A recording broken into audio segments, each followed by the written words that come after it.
નમસ્કાર મિત્રો, છેલ્લે ઉદાહરણ નંબર 10 સુધી આપણે જોઈ ગયેલા હતા. એના પછી ઉદાહરણ નંબર 11 છે. અહીંયા મેં ફક્ત રકમ જ લખેલી છે, ખાલી સમજાઈશું, તમે ઘેર એની પ્રેક્ટિસ કરી શકો છો. સાબિત કરો કે f from r tends to r f of x is equal to x square દ્વારા વ્યાખ્યાયિત વિધેય f એ એક નથી અને વ્યાપ્ત પણ નથી. હું ખાલી ફક્ત અહીંયા એક્ઝામ્પલ સમજાવીશ તમને. અહીં આપણે એક વિધેય આપેલું છે f, r થી r નું f વિધેય, r થી r નું વિધેય છે, r પ્રદેશ છે અને જે બીજો r છે એનો આપણે સપ્રદેશ ગણીશું. અને f of x is equal to x square એ એનું ઇક્વેશન છે, એક સૂત્ર છે. તો અહીંયા સૌથી પહેલા તમારે સાબિત કરવું છે કે આ જે વિધેય છે ને એક વિધેય નથી. તો એના માટે ધારો કે અહીંયા આ જે પ્રદેશ r છે એમાંથી આપણે બે કિંમતો લઈએ છીએ, એક -1 અને બીજી 1 belongs to r છે. ધારો કે -1 અને 1 belongs to r છે. અહીંયા લખીશું પ્રદેશ છે r. તો હવે પ્રદેશમાંથી આપણે બે કિંમતો લીધેલી છે -1 અને 1. તમે જો અહીંયા -1 આની અંદર આપણે મૂકીએ તો f of -1 ની કિંમત -1 નો સ્ક્વેર કેટલો આવશે? +1 આવશે. અને f of 1 મૂકીએ તો પણ કિંમત કેટલી આવે? 1 જ આવે. તો આ પ્રમાણે -1 is not equal to 1. -1 is not equal to 1 implies અહીંયા -1 અને 1 સરખા નથી, પરંતુ f of -1 અને f of 1 બંનેની કિંમતો f of -1 અને f of 1 બંનેની કિંમતો અહીંયા આપણને સમાન મળે છે. તો એટલા માટે આ જે વિધેય છે એને તમે એક વિધેય કહી શકો નહીં. બીજું છે વ્યાપ્ત વિધેય. તો વ્યાપ્ત વિધેય છે કે નહીં? પ્રદેશ R માંથી બધી જ કિંમતો તમે અહીંયા f of x is equal to x square માં મૂકો. f of x is equal to x square માં આપણે બધી જ કિંમતો આની અંદર મૂકીએ છીએ. પ્રદેશમાંથી કિંમતો તમારે લેવાની, તમે ગમે તે કિંમત મૂકશો આની અંદર, ચાહે માઈનસ મૂકો કે ચાહે પ્લસ મૂકો, આનો જે ટોટલ જવાબ છે એ હંમેશા પોઝિટિવ પ્લસ જ આવશે. કેમ? ઉપર શું છે? સ્ક્વેર છે. તમે માઈનસ વાળી કિંમત મૂકશો પણ માઈનસ નો સ્ક્વેર શું થઈ જાય? પ્લસ થઈ જાય. તો આ જે અહીંયા f of x is equal to x square છે અને તમને જેટલા પણ જવાબો મળશે એ બધા જ 0 થી માંડીને બધા જ પોઝિટિવ કિંમત જ હોય હંમેશા. તો ટૂંકમાં આ જે વિધેય f છે એનો વિસ્તાર રેન્જ ઓફ f શું મળે તમને? r પ્લસ યોગ 0. r પ્લસ એટલે બધી જ ધન વાસ્તવિક સંખ્યાઓ, બધી ધન સંખ્યાઓ અહીંયા અને એક 0. ધન વાસ્તવિક સંખ્યાઓ બધી જ અને એક 0. આટલી જ તમને કિંમતો મળશે. આની અંદર તમને કોઈ માઈનસ કિંમત નહીં મળશે. તો આ જે પ્રદેશ છે અહીંયા r પ્લસ યોગ 0 a અને r સહપ્રદેશ અહીંયા આપણે લખીશું કોડોમેન ઓફ f. હવે જો અહીંયા r પ્લસ યોગ 0 અને r સમાન કહેવાય? ના કહેવાય. અહીં સહપ્રદેશ અને એનો વિસ્તાર બંને સમાન મળતા નથી. તો એટલા માટે આ જે વિધેય f છે એ વ્યાપ્ત વિધેય પણ નથી. તો તમે આ રીતે એની સાબિતી આપી શકશો, તમે જાતે એક્ઝામ્પલ કરી શકો. એના પછી ઉદાહરણ નંબર 12 છે, બહુ જ અગત્યનું ઉદાહરણ છે, જોઈએ આપણે. ધોરણ 12 ની અંદર બોર્ડની અંદર એક્ઝામ્પલ પૂછાયેલું છે. આવી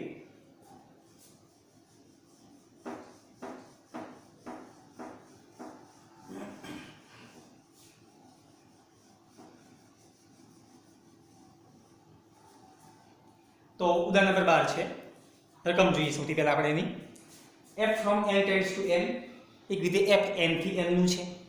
f of x is equal to, અહીંયા તમે જોઈએ બે ઓપ્શન છે. જો x અયુગ્મ હોય, એકી સંખ્યા હોય x ની કિંમત, તો તમારે f of x બરાબર x + 1 લેવા પડશે. જો x ની કિંમત યુગ્મ બેકી સંખ્યા હોય તો તમારે f of x is equal to x - 1 લેવા પડશે. તો આ પ્રમાણે આપણને f of x અહીંયા ઇક્વેશન એનું આપેલું છે. તો વિધેય f એ એક અને વ્યાપ્ત વિધેય છે. બંને આપણે એ સાબિત કરવા પડશે કે ભાઈ એક છે કે નહીં. વ્યાપ્ત છે કે નહીં બંને આપણે ચેક કરીએ. સૌથી પહેલા તો અહીંયા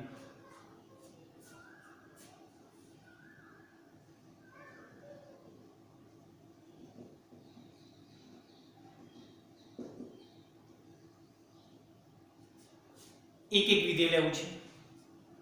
ધારો કે આ જે પ્રદેશ M છે એની અંદરથી બે સંખ્યાઓ બે ઘટકો આપણે x1 અને x2 લઈએ છીએ. તો ધારો કે all x1 x2 belongs to n પ્રદેશ માટે. તો અહીંયા પ્રદેશમાંથી આપણે બે ઘટકો લીધેલા છે x1 અને x2. હવે જોઈએ ઓપ્શનમાં છે અયુગ્મ હોઈ શકે અને યુગ્મ હોય તો અલગ અલગ સૂત્રો અહીંયા આપણને આપેલા છે. તો અહીંયા આપણે ધારીએ તમે જો અહીંયા આપણી પાસે ચાર ઓપ્શન આવશે. અહીંયા ટોટલ તમારી પાસે આના ઉપરથી ચાર ઓપ્શન આવશે. કયા કયા? કાં તો x1 અને x2 બંને અયુગ્મ હોય. સૌથી પહેલા આપણે એના માટે ચેક કરીશું કે ધારો કે x1 અને x2 બંને અયુગ્મ છે તો વિધેય શું આવશે. પછી x1 અને x2 બંને યુગ્મ છે એના માટે પણ અહીંયા આપણે ચેક કરીશું. પછી x1 યુગ્મ અને x2 અયુગ્મ છે અને એ પ્રમાણે ચોથા નંબરમાં x1 અયુગ્મ અને x2 યુગ્મ છે અને એના માટે પણ ચેક કરીશું કે ચારે ચાર જે ઓપ્શન છે એ જો ચારે ચાર ઓપ્શનમાં વિધેય f આપણને જો એક એક મળે તો જ વિધેય એક એક કહેવાય. કોઈ પણ એક ઓપ્શનમાં જો સમજી લો કે આપણને અહીંયા એક એક વિધેય મળતું નથી તો પછી આખું જે વિધેય f છે એને તમે એક એક વિધેય કહી શકો નહીં. ચારે ચાર ઓપ્શનમાં અહીં આપણને એક એક વિધેય મળવું જોઈએ.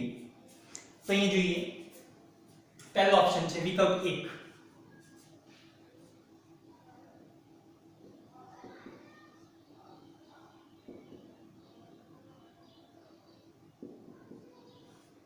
તો વિકલ્પ 1 ની અંદર ધારીએ આપણે ધારો કે x1 અને x2 બંને અયુગ્મ છે. ધારો કે x1 અને x2 બંને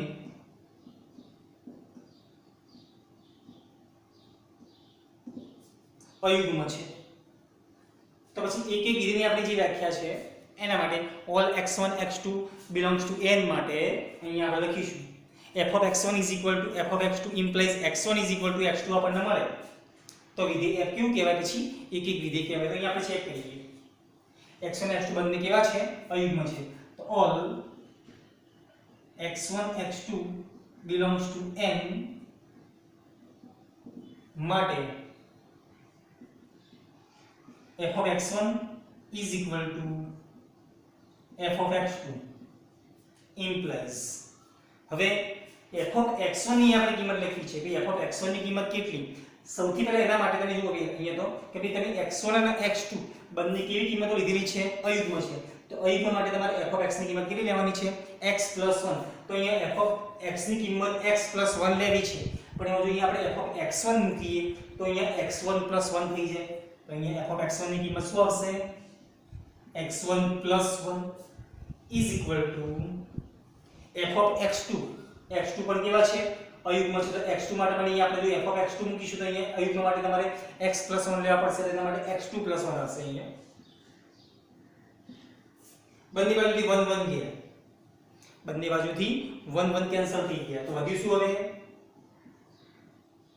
x1 is equal to x2. તમે જો અહીંયા f of x1 is equal to f of x2 implies x1 is equal to x2 આપણને મળે છે. તો therefore f of x1 is equal to f of x2 implies x1 is equal to x2. તેથી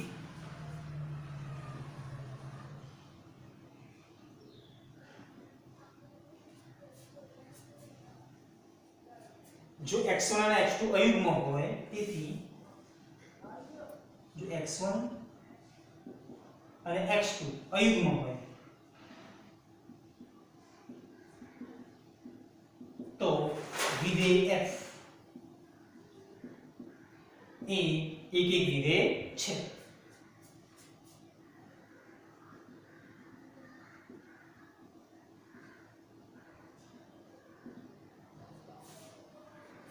બીજો વિકલ્પ છે વિકલ્પ number 2. એ લખીએ આપણે ધારો કે x1 અને x2 વિકલ્પ 2 ની અંદર ધારો કે x1 અને x2 બંને યુગ્મ સંખ્યાઓ છે, અહીંયા આપણે લઈએ અને એના માટે ચેક કરીએ. ધારો કે x1 અને x2 બંને યુગ્મ છે.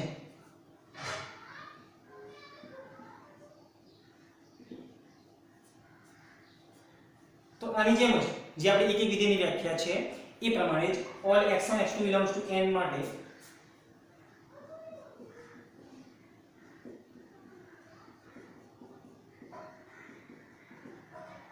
જે આપણી ઇક્વેશન છે એ f of x1 is equal to f of x2, f of x1 is equal to f of x2 implies બંને યુગ્મ છે. x1 અને x2 બંને યુગ્મ છે. જો યુગ્મ હોય તો f of x ની કિંમત તમારે x - 1 લેવી પડશે. તો અહીંયા f of x1 ની કિંમત શું થઈ જાય? x1 - 1 અને f of x2 ની કિંમત અહીંયા કેટલી થઈ જાય? x2 - 1 થઈ જાય. તો અહીંયા x1 - 1 is equal to x2 - 1. બંને બાજુથી -1 અને -1 ગેપ કેટલા વધ્યા? implies x1 is equal to x2. તો ટૂંકમાં આની જે કિંમત છે f of x1 is equal to f of x2 implies x1 is equal to x2 આપણને મળે છે. સૌથી પહેલા આપણે વિકલ્પ 1 ની અંદર બંને અયુગ્મ લીધેલા હતા. વિકલ્પ 2 ની અંદર બંને યુગ્મ લીધેલા હતા. તો અયુગ્મ માટે પણ અહીંયા આપણને એક એક વિધેય મળે છે અને અહીંયા બંને જો યુગ્મ લેવામાં આવે તો પણ તમે જો અહીંયા f of x1 is equal to f of x2 implies x1 is equal to x2 જે એક એક વિધેયની વ્યાખ્યા છે એનું એ પાલન થાય છે. વ્યાખ્યાની જે કન્ડિશન હતી એનું એ પાલન થાય છે. તો એટલા માટે આ જે વિધેય f છે એ કેવું વિધેય છે? એક એક વિધેય છે. કોના માટે? x1 અને x2 બંને યુગ્મ હોય એના માટે, વિકલ્પ નંબર 2 માટે.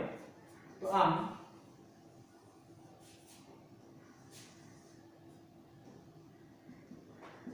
અહીંયા આપણે લખી શકીએ કે x1 અને x2 બંને યુગ્મ હોય તો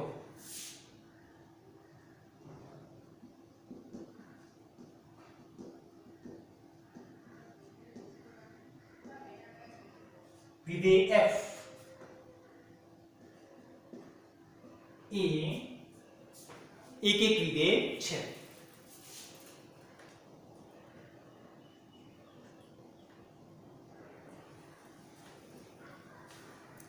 એના પછી આપણે ત્રીજો વિકલ્પ લઈએ. ધારો કે x1 યુગ્મ છે અને જે x2 છે એને આપણે અયુગ્મ લેવું છે. વિકલ્પ નંબર 3.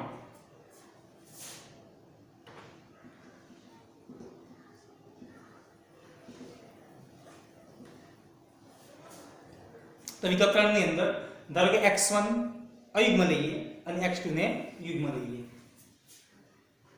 ધારો કે x1 અયુગ્મ અને x2 યુગ્મ છે. x1 ને આપણે યુગ્મ લીધેલું છે, x2 ને યુગ્મ લીધેલું છે. તો ફરીથી અહીંયા આપણે એક એક વિધેયની જે વ્યાખ્યા છે એ પ્રમાણે તમે ચેક કરી લઈએ. તો all x1 x2 belongs to n માટે જે વ્યાખ્યા છે એ f of x1 is equal to f of x2 implies f of x1 is equal to f of x2 implies. હવે તમે જોઈએ x1 જે છે એ અયુગ્મ છે તો અહીંયા f of x1 ની આપણે કિંમત મૂકવી પડશે. તો x1 જો અયુગ્મ હોય, જો અયુગ્મ સંખ્યા હોય તો f of x ની કિંમત કેટલી લેવામાં આવે છે? x + 1 થાય. એ જો f of x હોય તો અહીંયા x + 1 આવે, પણ અહીંયા f of x1 છે તો શું આવશે? x1 + 1 આવશે. is equal to અહીંયા x2 ની કિંમત યુગ્મ છે તો f of x2 અહીંયા યુગ્મ તમારે x ની કિંમત યુગ્મ હોય તો અહીંયા x - 1 આવે. અહીં જો x2 લેવામાં આવે તો અહીંયા x2 - 1 થઈ જાય. અહીં તમે ચેક કરી શકો છો કે x1 + 1 is equal to x2 - 1 હોય તો x1 અને x2 સરખા હોય ના હોઈ શકે. implies x1 is not equal to x2. x1 અને x2 સરખા નથી. તો therefore f of x1 is equal to f of x2 implies x1 is not equal to x2. અહીંયા જે વ્યાખ્યા છે વિધેય એક વિધેયની એની જે શરત છે એનું અહીંયા પાલન થતું નથી, તો એટલા માટે આ જે વિધેય f છે એને તમે એક વિધેય કહી શકો નહીં. તો આમ x1 એ અયુગ્મ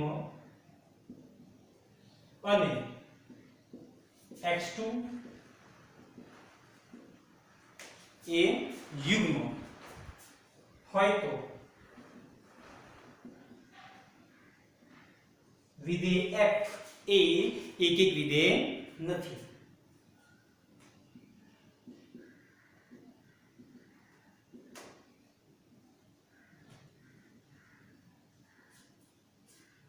અને ચોથો વિકલ્પ છે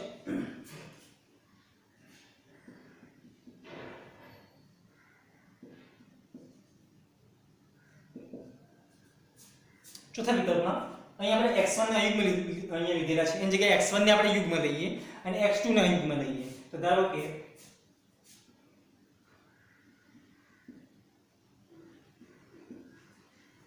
x1 યુગ્મ અને x2 એ અયુગ્મ છે.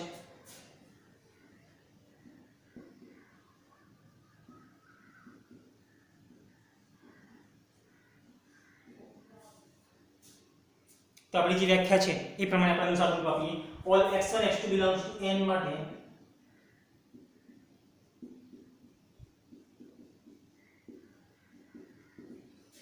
all x1 x2 belongs to n માટે જે વ્યાખ્યા છે એની એક વિધેયની f of x1 is equal to f of x2 implies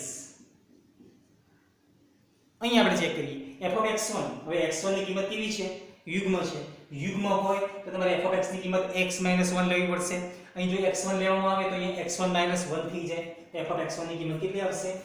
x1 - 1 is equal to ચલો x2 માટે x2 એ અયુગ્મ છે. જો અયુગ્મ હોય તો f of x ની કિંમત તમારે x + 1 લેવાની થશે. અહીં જો x2 મૂકવામાં આવે તો પછી અહીંયા x2 + 1 આવશે. તો અહીંયા x2 + 1 અહીં જે વિધાન છે એને તમે ચેક કરી શકો છો કે ભાઈ x1 - 1 is equal to x2 + 1.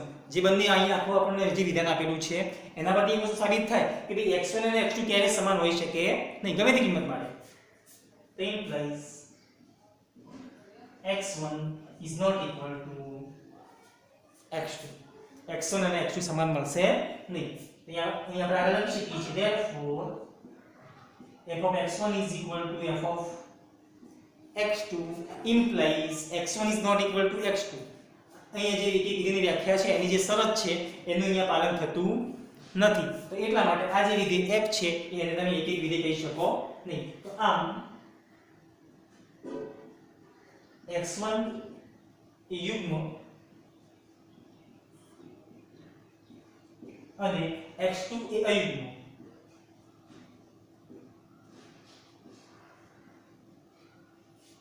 હોય તો વિધેય f એ એક વિધેય નથી.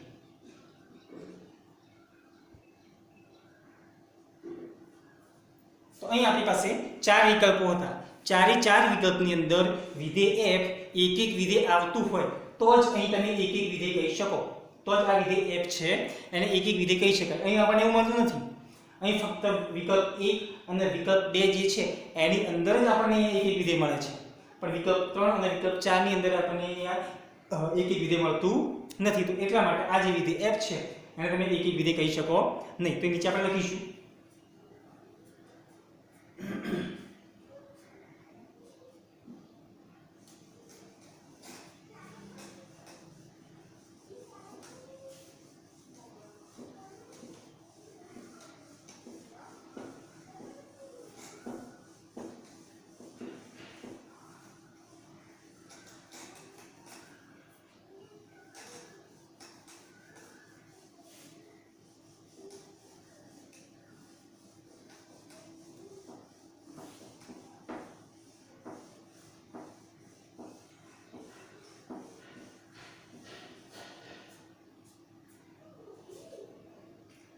આમ x1 અને x2 પ્રદેશમાંથી આપણે જે બે કિંમતો લીધેલી હતી એ બંને કિંમતો x1 અને x2 બંને યુગ્મ હોય તો એક એક વિધેય બને, કાં તો બંને અયુગ્મ હોય તો એક એક વિધેય બને. પણ જો બેમાંથી કોઈ પણ એક યુગ્મ અથવા અયુગ્મ એ સિવાય અયુગ્મ અથવા યુગ્મ એ પ્રકારના હોય તો આ જે વિધેય f છે એ એક એક વિધેય બનતું નથી. તો નીચે આપણે લખી શકીએ આમ વિકલ્પ 1 અને વિકલ્પ 2 માટે વિકલ્પ 1 અને વિકલ્પ 2 માટે વિધેય f એ એક એક વિધેય બને છે, એક એક વિધેય બને છે. પરંતુ વિકલ્પ 3 અને વિકલ્પ 4 માટે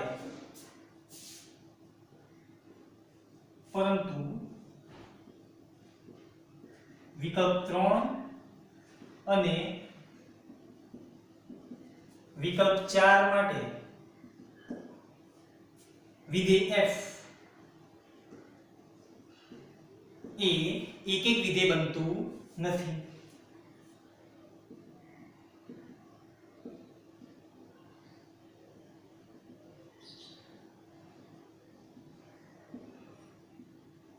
માટે આ જે વિધેય f છે એને તમે અત્યારે એક એક વિધેય કહી શકશો નહીં. ચારે ચાર વિકલ્પની અંદર એક એક વિધેય બનવું જ જોઈએ તો જ તમે એને એક એક વિધેય કહી શકો. તો આમ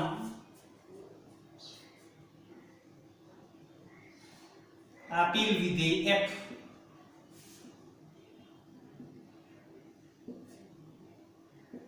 એ એક એક વિધેય નથી.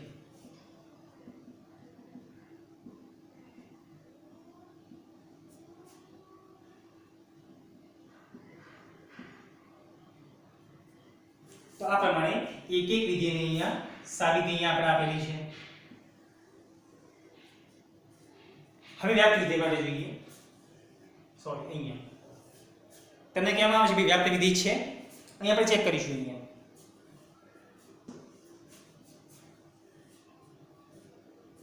સૌથી પહેલા અહીંયા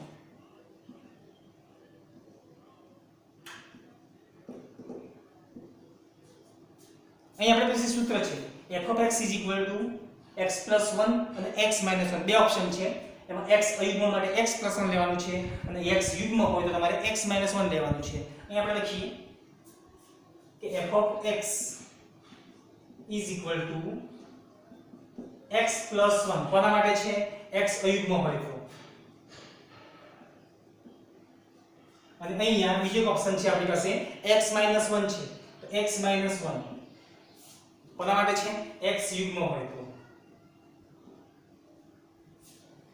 અહીં આપણને f of x આપેલું છે આ પ્રમાણે. તો f of x માટે અથવા એમાં આ જે f of x છે એમાં પ્રદેશ n માંથી ક્યાં ગયો? હા, પ્રદેશ n માંથી અહીં આપણે વારે પડતી એક એક પછી કિંમતો મૂકવી છે.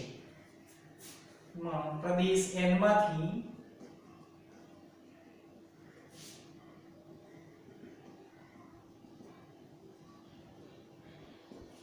કિંમતો મૂકતા સૌથી પહેલા અહીંયા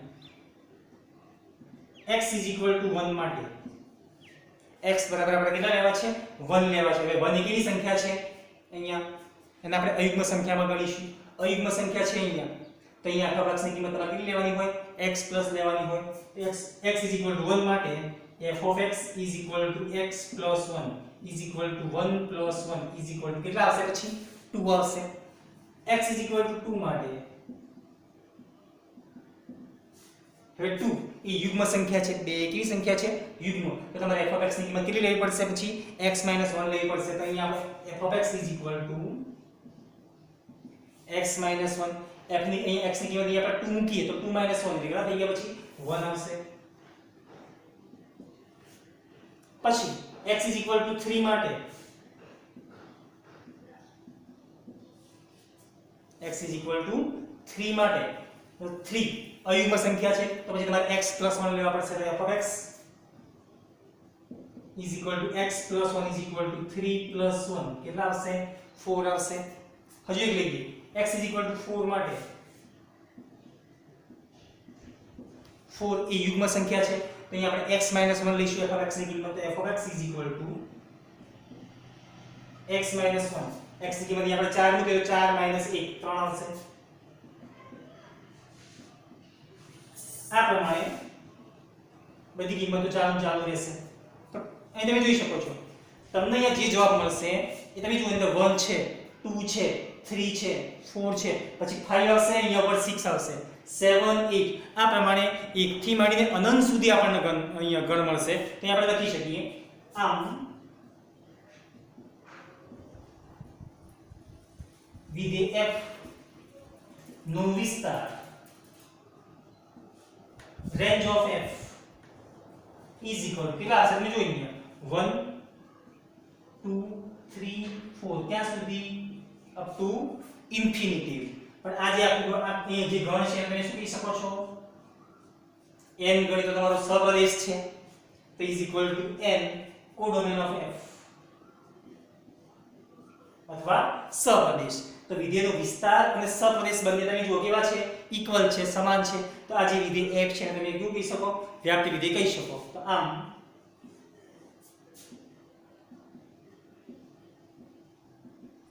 વિધેય f એ વ્યાપ્ત વિધેય છે